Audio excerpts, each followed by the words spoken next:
ils ont su concrétiser leurs rêves en restant dans les nuages. No hell below us.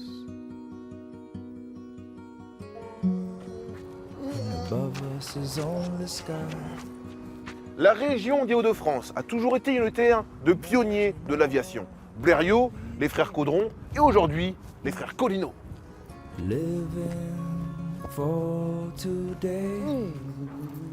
You may say that I'm a dreamer. Je rentre dans un temple de l'aéronautique, créé par deux frères passionnés. Le Cercle des Machines Volantes. C'est une association de bénévoles qui restaure des coucous qui ont fait l'histoire de l'aviation.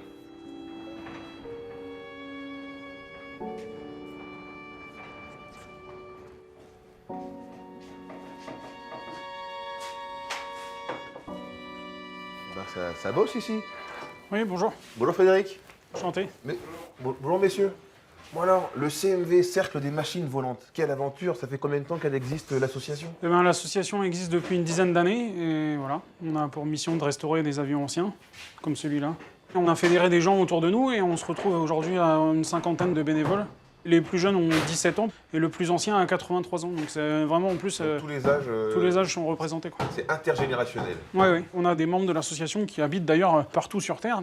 On a des gens en Nouvelle-Calédonie, on a des gens en Guyane. Bref, c'est un réseau qui permet de récupérer des pièces ou des plans ou des projets d'avions. Et voilà, chacun a son rôle. Il y a des gens qui travaillent ici à l'atelier pour refaire les avions, mais il y a aussi des experts dans les plans, par exemple, les plans d'avions techniques, qui restaurent les plans. Et ça, c'est un boulot qu'ils font chez eux, mais qui est essentiel aussi pour restaurer nos avions. Donc on a quelques avions des débuts de l'aviation, et principalement, effectivement, des avions de l'entre-deux-guerres. C'est l'âge d'or de l'aéronautique, parce que c'est là où il y a eu un énorme progrès de réaliser. Et c'est aussi les plus belles machines, comme dans l'automobile, où on avait des très belles carrosseries.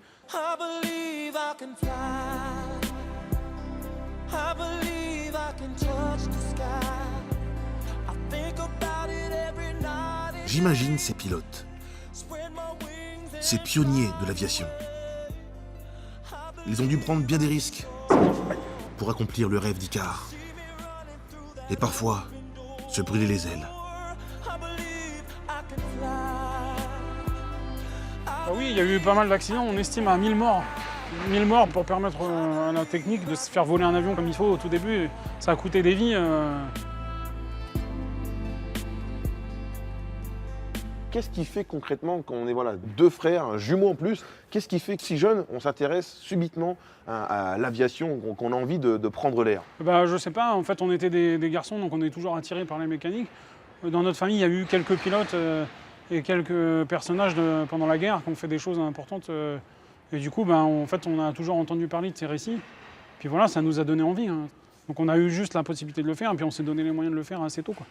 Un avion, c'est... Il y a une troisième dimension, en fait. C'est pas le fait juste comme une voiture, par exemple, de rouler. Il y a aussi le fait que l'avion vole. Donc il y a une partie scientifique, technique, qui est intéressante, de savoir la physique, comment un avion peut voler. Il y a une partie de magie, en fait. Alors, racontez-moi un peu l'histoire de cet avion. Assez jeune, on a acheté une épave d'avion et puis on l'a restaurée complètement. Assez jeune, quel âge à peu près? On devait avoir 18-19 ans. Pièce par pièce, on a remonté cet avion en s'aidant d'amis qui nous donnaient des conseils, d'anciens qui nous récupéraient des pièces qui traînaient dans les greniers des hangars d'aviation. Et ils étaient ravis de donner ça à des jeunes pour remettre un avion comme celui-là en état de vol. Comment ça s'est passé, le premier vol? Le premier vol, c'est quand même un événement. Il y a toujours une part d'inconnu et c'est un grand moment parce que vous partez de pièces détachées en 1000 morceaux et vous amenez l'avion au vol. C'est une satisfaction assez énorme. Et puis ça nous a donné l'idée de faire autre chose après, de refaire d'autres avions et de créer ce qu'on a pu créer ici, quoi. Quel est votre métier aujourd'hui avec lequel vous vivez? Je m'occupe de la maintenance des Boeing 777 pour Air France. Ils sont quand même plus gros que les avions. Ils sont un peu plus gros et un peu plus modernes, voilà. Moi, je suis spécialisé dans les communications, en fait, le Wi-Fi à bord des avions, tout ce qui est le divertissement à bord des avions. Je fais en sorte que l'avion reste en permanence connecté, en fait, en Wi-Fi, quoi.